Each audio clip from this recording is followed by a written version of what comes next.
بسم اللہ الرحمن الرحیم۔ ماہ مبارک شعبان المعظم کے آخر میں رسالت امام صلی اللہ علیہ وآلہ وسلم نے صحابہ کرام سے ایک خطبہ ارشاد فرمایا۔ اس خطبے کو خطبہ شعبانیہ کہا جاتا ہے۔ اس خطبہ میں رسالت امام صلی اللہ علیہ وآلہ وسلم نے آنے والے مہینے یعنی ماہ مبارک رمضان کی برکتوں اور رمضان کے فضائل سے مومنین کو آگاہ فرمایا، اور اس میں تمام مسلمانوں کو ان کے وظائف سے کہ دن رات میں وہ کیا کریں یہ ارشاد فرمایا۔ اس خطبے کو امیر المومنین امام المتقین علی ابن ابی طالب علیہ السلام سے روایت کیا گیا ہے۔ امیر المومنین فرماتے ہیں کہ رسالت امام نے فرمایا، یا ایھاالناس، اے لوگو، انہو قد اقبل الیکم شہر اللہ، اے لوگو تمہارے پاس خدا کا مہینہ آن پہنچا ہے۔ کون سا؟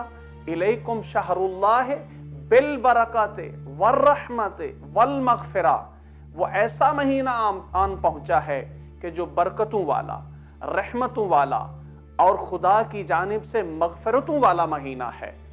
شہر ہو عند اللہ افضل الشہور، یہ عام مہینہ نہیں ہے بلکہ خدا کے نزدیک یہ مہینہ تمام مہینوں پہ فضیلت رکھتا ہے۔ وَأَيَّامُهُ أَفْضَلُ الْأَيَّامِ وَلَيَالِيهِ أَفْضَلُ اللَّيَالِي، یہ وہ مہینہ ہے کہ جس کے دن سال کے باقی دنوں سے افضل ہیں، اور اس مہینے کی راتیں باقی تمام راتوں پہ فوقیت رکھتی ہیں، اور منزلت کا یہ مقام ہے کہ اس مہینے کے اندر جو ساعات ہیں، جو لمحات ہیں، ان کے بارے میں ارشاد فرمایا، وَسَاعَتُهُ أَفْضَلُ السَّاعَاتِ، کہ اس کی جو گھڑیاں ہیں، جو لمحات ہیں، وہ ہر لمحے سے زیادہ فضیلت کا مقام رکھتے ہیں۔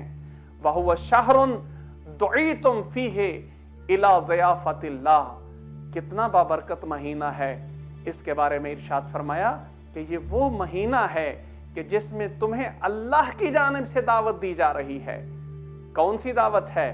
وَجُعِلْتُمْ فِيهِ مِنْ أَهْلِ الْكَرَامَةِ اللَّهِ، اس میں اللہ تعالیٰ کی کرامت کا مہمان قرار دیا گیا ہے تمہیں، اور وہ رحمت، وہ برکت، وہ کرامت کون سی ہے جو اس مہینے میں ہے؟ اللہ اکبر۔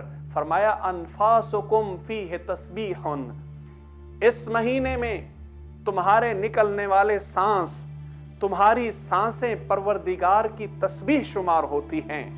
وَنَوْمُكُمْ فِيهِ عِبَادَةٌ، اس مہینے میں جب تم سوتے ہو تو وہ تمہارا سو جانا بھی خدا کی عبادت میں شمار ہوتا ہے۔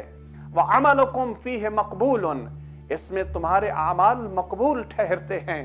وَدُعَاؤُكُمْ فِيهِ مُسْتَجَابٌ، اس مہینے میں تم جو دعا مانگتے ہو پروردگار کی جانب سے وہ دعا مستجاب کی جاتی ہے۔ اور پھر طریقہ یہ فرمایا، فَاسْأَلُوا اللَّهَ رَبَّكُمْ، اے لوگو اپنے پروردگار سے سوال کرو۔ کس انداز میں سوال کرو؟ بِنِيَّاتٍ صَادِقَةٍ وَقُلُوبٍ طَاہِرَةٍ، سچے دلوں کے ساتھ اپنے پروردگار کو پکارو، اور پاکیزہ دلوں کے ساتھ اس سے سوال کرو۔ اور سوال کیا کرنا ہے؟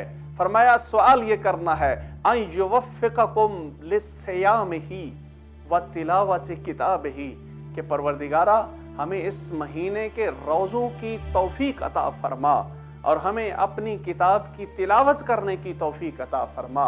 اور پھر آخر میں یہ ارشاد فرمایا، فإن الشقی من حرم غفران اللہ فی هذا الشہر العظیم، وہ کتنا بدبخت انسان ہے، وہ شخص کتنا شقی ہے جو اس بابرکت مہینے میں بھی غفران الہی سے محروم ہو جائے۔